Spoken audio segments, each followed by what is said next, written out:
13장 14절 15절 두 절만 보시도록 하시겠습니다. 찾으셨으면 우리 같이 읽겠습니다.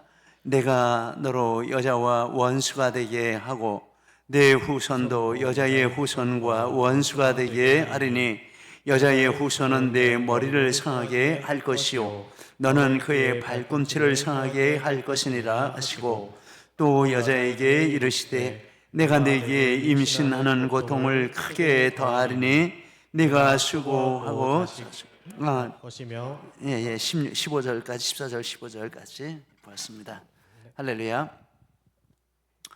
우리 읽는 기도 같이 우리 내용을 맡기는 기도로 타이틀의 읽는 기도를 같이 한번 읽으면서 마음으로 기도하시겠습니다.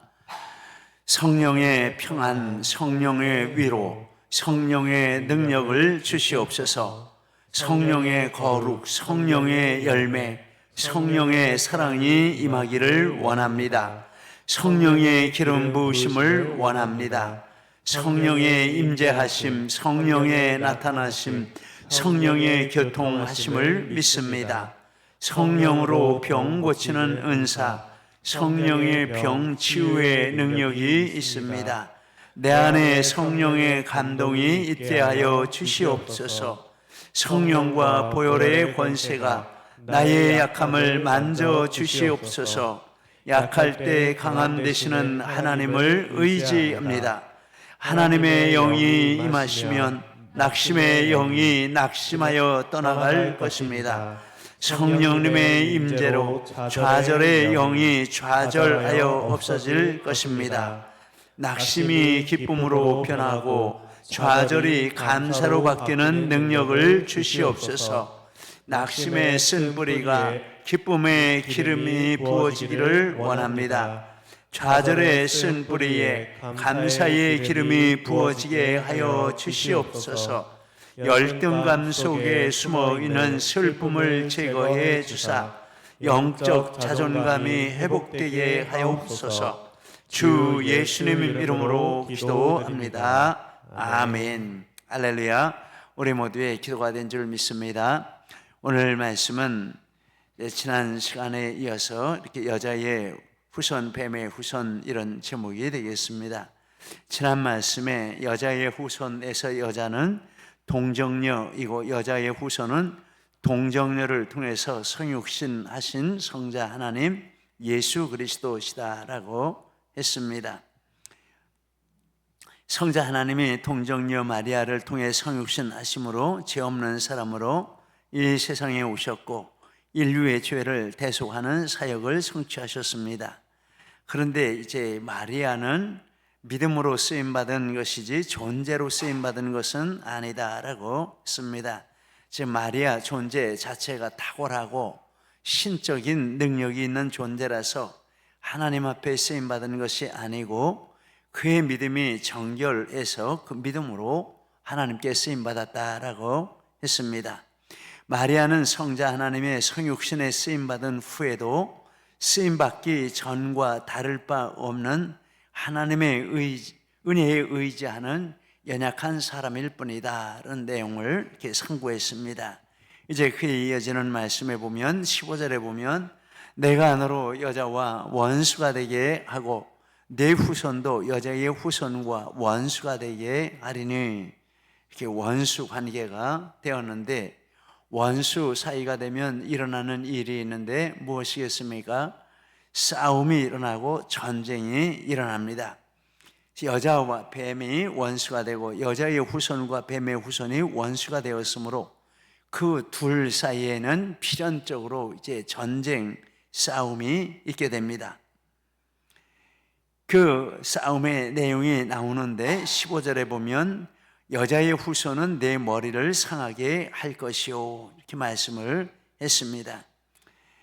싸움의 내용 중에 이제 한 부분이 되겠는데 여자의 후손이 이 사탄의 머리를 상하게 한다. 이 말씀은 예수 그리스도께서 사탄을 멸하신다라는 뜻이 되겠습니다. 여자의 후손은 단수로는 예수 그리스도시고 그러므로 여자의 후손이 뱀의 머리를 상하게 하는 것은 예수님이 사단의 머리를 상하게 하신다라는 뜻이 되겠고 예수님이 사탄의 머리를 상하게 하신다라는 것은 이 사탄을 멸하신다라는 뜻이 되겠습니다. 요한일서 3장 8절 같이 있습니다. 하나님의 아들이 나타나신 것은 마귀의 일을 멸하려 하심이라. 누가복음 10장 18절 사탄이 하늘로부터 번개같이 떨어지는 것을 내가 보았노라.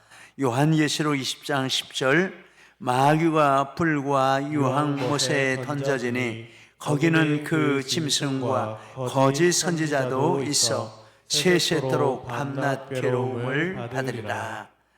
이것이 하나님의 아들 성자 예수 그리스도께서 마귀에게 대하여 행하시는 일입니다.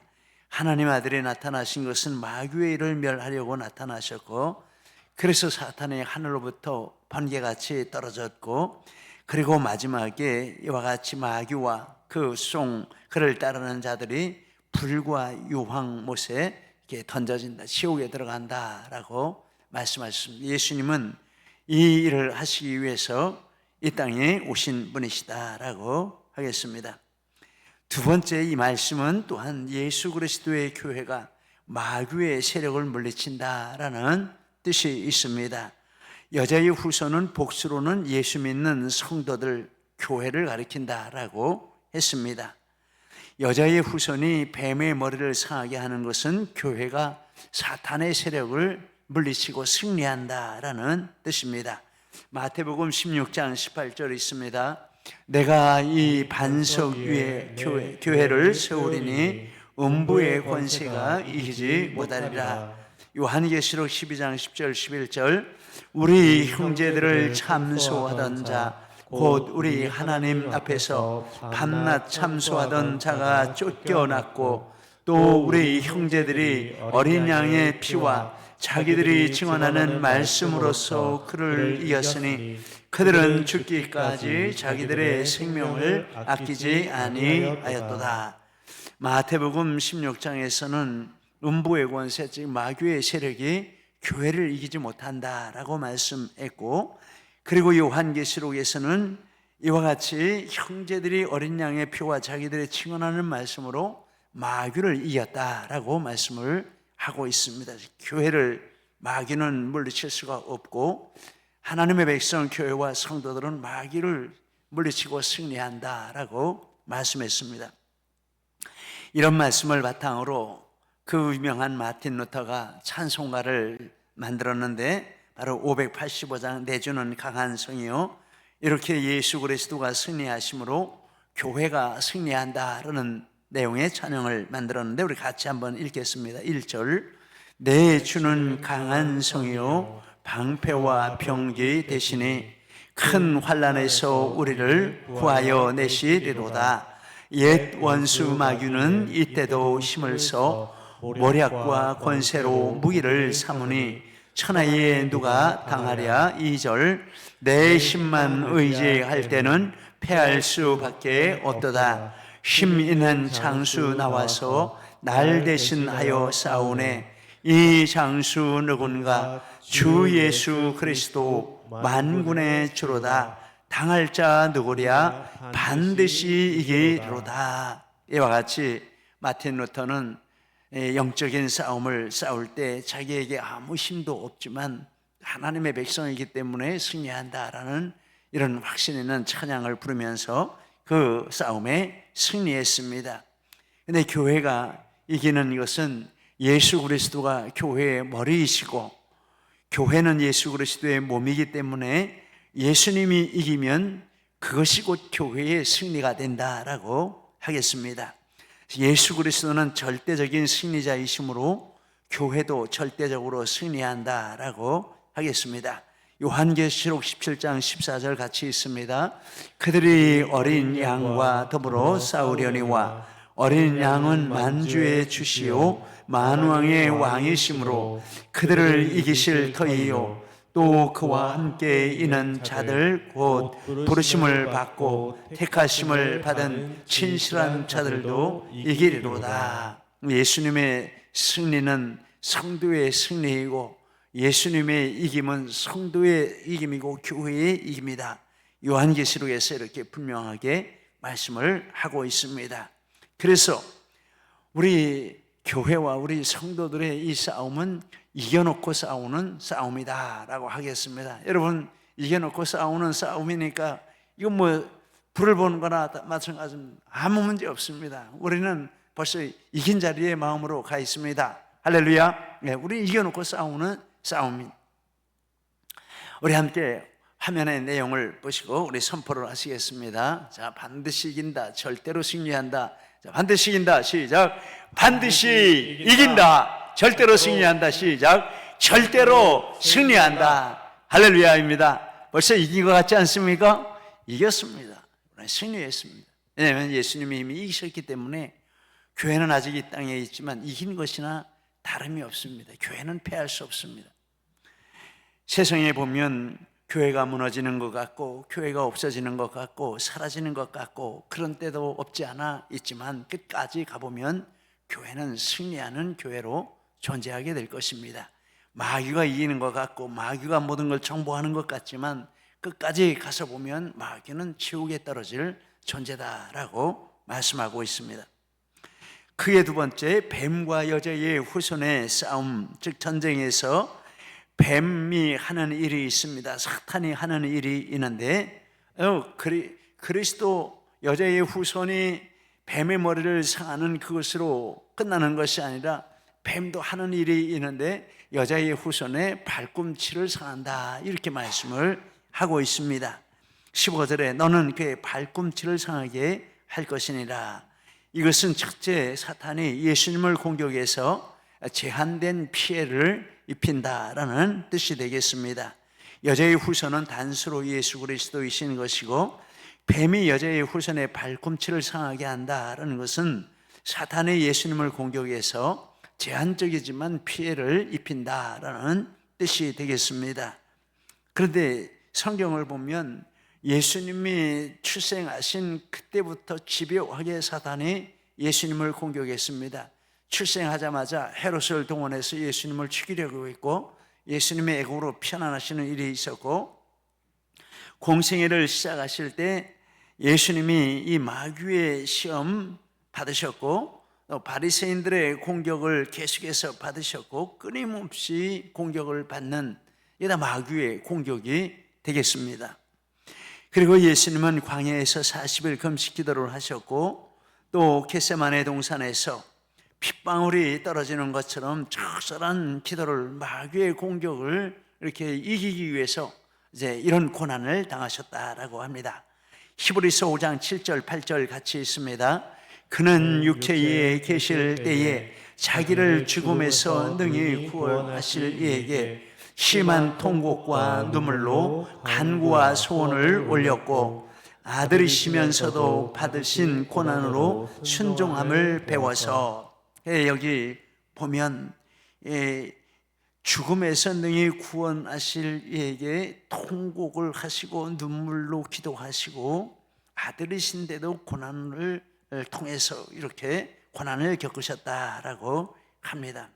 이 공생에 출생하시면서부터 33년을 사셨는데 그 기간이 고난의 연속이었습니다. 이 고난은 사단이 공격하는 그런 것이었고 마지막에 유다에게 배신당하시고 결국 가장 처절하고 고통스러운 십자가형을 당하시고 이 세상을 떠나셨는데, 그러면 예수님은 출생하면서부터 결국은 마귀에게 하수인이 된 유다 때문에 잡혀서 십자가에 죽으셨으면은 정말 그런 고통은 없지 않습니까? 뭐 좋은 시간은 한 번도 없는 것 같은 그런 생애를 사시며 고난을 당하시고 마지막에 마귀에게 죽임을 당하셨는데 이런 생각을 하게 됩니다.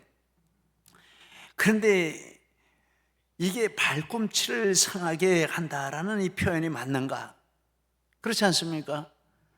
목숨까지 잃고 십자가의 가장 극형으로 죽으셨는데 이 발꿈치를 상하는 정도로 표현한다면 이게 좀 맞지 않겠다, 그런 생각을 하는데, 그러면서 이제 이런 묵상을 해보았습니다.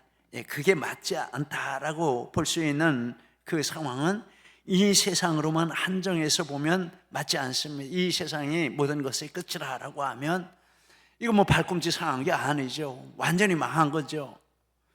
그런데 발꿈치를 상한 것이다 라고 볼 수 있는 가능성이 있는데, 그것은 언제냐 하면 이 세상 너머의 세계, 천국까지 연결해서 보면 발꿈치를 상한다라는 말도 맞겠다라는 가능성을 보게 됩니다.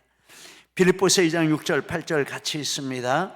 그는 근본 하나님의 본체시나 하나님과 동등됨을 취할 것으로 여기지 아니하시고 오히려 자기를 비워 종의 형체를 가지사 사람들과 같이 되셨고 사람의 모양으로 나타나사 자기를 낮추시고 죽기까지 복종하셨으니 곧 십자가에 죽으심이라. 이건 이 땅에서 일어난 일입니다.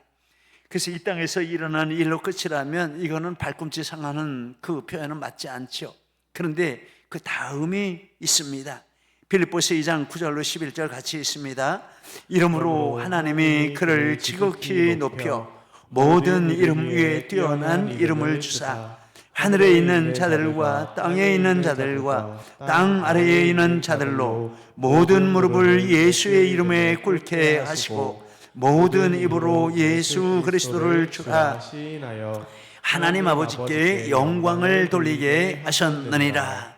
거기까지 9절부터 11절까지 연결해 보면 앞에 있는 내용 정말 심각하고, 땅에 일어나는 일로 보면 최악의 상황이지만 하늘에서 일어나는 일과 연결해 보면 땅에서 일어나는 일은 발뒤꿈치 상하는 것이다, 이렇게 표현해도 틀리지 않다라고 볼 수 있습니다. 한 곳 더 있습니다. 요한계시록 5장 9절 10절 같이 있습니다. 그들이 새 노래를 불러 이르되 두루마리를 가지시고 그 인봉을 떼기에 합당하시도다. 일찍이 죽임을 당하사 각 족속과 방언과 백성과 나라 가운데에서 사람들을 피로 사서 하나님께 드리시고 그들로 우리 하나님 앞에서 나라와 세상들을 삼으셨으니 그들을 땅에서 왕노릇 하리로다. 예수님 자신만 존귀와 영광을 받으신 게 아니라 예수님의 그 땅의 고난을 통해서 엄청난 사람들이 하나님의 백성이 되고 구원받고 천국에 들어갔다, 이렇게 말씀을 하고 있습니다. 이런 것과 연결해 보면 예수님이 땅에서 당하신 그 일은 정말 무서운 일이지만은 발꿈치를 상하는 고난이다, 이렇게 해도 맞습니다. 땅의 것으로만 보면 사단은 발꿈치도 상하지 않고 완전히 교회의 머리를 으깬 것 같고 예수님의 머리를 으깬 것 같고, 그러나 이 뒤에까지 천상의 문제까지 연결해서 보면 이제 사단은 완전히 머리를 상한 것이고 예수님은 겨우 발꿈치를 상하는 그 정도의 이 전쟁에 피해를 입으셨다라고 볼 수 있습니다. 두 번째, 이 말씀은 또한 사단이 교회를 공격해서 교회에 제한된 피해를 입힌다라는 뜻으로 보겠습니다. 여자의 후손 복수로 예수 믿는 성도들, 교회를 가리키는 뜻으로 보았습니다. 그래서 뱀이 여자의 후손의 발꿈치를 상하게 하는 것은 사탄이 교회를 공격해서 교회에 피해를 준다라는 뜻이 되겠습니다. 그런데 또 성경을 보니까 초대교회 때부터 사단이 집요하게 교회를 공격했습니다. 사도행전 8장 1절 같이 있습니다. 그날에 예루살렘에 있는 교회에 큰 박해가 있어 다 유대와 사마리아 모든 땅으로 흩어지니라. 사울이 교회를 잔멸할세 각 집에 들어가 남녀를 끌어다가 옥에 넘기니라. 개척한 지 얼마 안 되는 시점에 이런 박해가 일어나서 교회가 다 흩어지고, 근데 각 집에까지 쫓아 들어가서 사람들을 잡아다가 예수 믿는다고 감옥에 넣고, 이러니 얼마나 무서운 박해가 되겠습니까? 성도들이 다 흩어졌습니다. 수많은 성도들이 고난당하고 목숨을 잃었는데 사도행전 7장 59절 60절 돌로 스데반을 치니 스데반이 부르짖어 이르되 주 예수여 내 영혼을 받으시옵소서 하고 자니라. 요한계시록 6장 9절 10절도 하나님의 말씀과 그들이 가진 증거로 말미암아 죽임을 당한 영혼들이 제단 아래에 있어 큰 소리로 불러 이르되 거룩하고 참되신 대주제요 땅에 거하는 자들을 심판하여 우리 피를 갚아주지 아니하시기를 어느 때까지 하시려 하나이까. 순교한 성도들이 많습니다. 근데 천국에 있는 그림을 보여주는데 이렇게 순교한 성도들이 엄청 많은데 하나님께 이렇게 탄원을 한다. 빨리 우리 피를 갚아주옵소서. 그러니까 피 흘리고 순교한 믿음 지키다가 이런 성도들이 정말 많다라는 것입니다. 그러면 이렇게 수많은 성도들이 이제 이런 일을 당했는데 이거 목숨까지 잃는 정도 되면 이거 발꿈치 상하는 게 아니지 않습니까? 완전히 머리를 상하는 거지 않습니까? 그리고 또 이렇게 생각합니다. 발꿈치를 상하게 한다. 교회의 고난을 생각하고 성도들이 천상에 간 성도들이 이렇게 많이 피를 흘리고 목숨을 잃고 순교한 성도들이 많이 있는데 그거를 발꿈치를 상하게 한다라고 표현한다면 좀 가벼운 표현이 아닌가라고 생각할 때 또 똑같이 아까처럼 생각해 이 세상으로만 한정해서 보면 그것은 절대 발꿈치를 상하는 정도로 표현할 수가 없습니다. 그러나 이 세상 너머의 세계 천국에까지 연결해서 보면 다음과 같습니다. 사도행전 7장 55절 56절 스데반이 성령 충만하여 하늘을 우러러 주목하여 하나님의 영광과 및 예수께서 하나님 우편에 서신 것을 보고 말하되 보라 하늘이 열리고 인자가 하나님 우편에 서신 것을 보노라.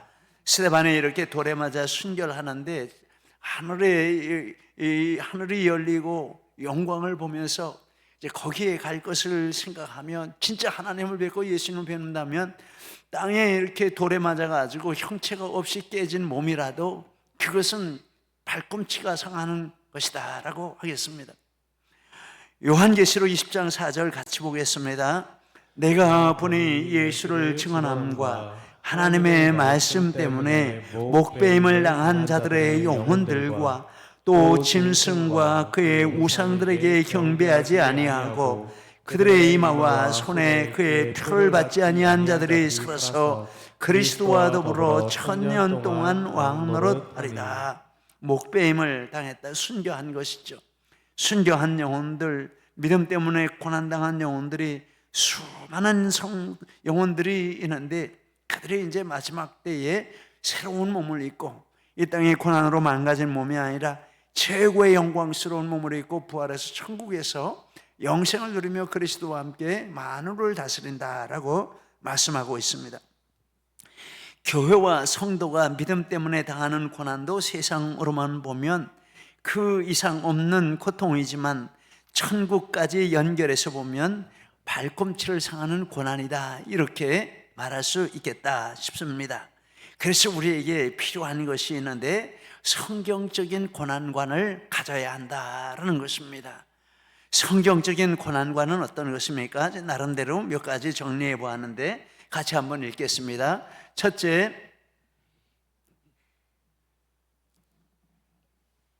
맨 뒤에 3번 성도는 성경적인 고난관을 가져야 한다.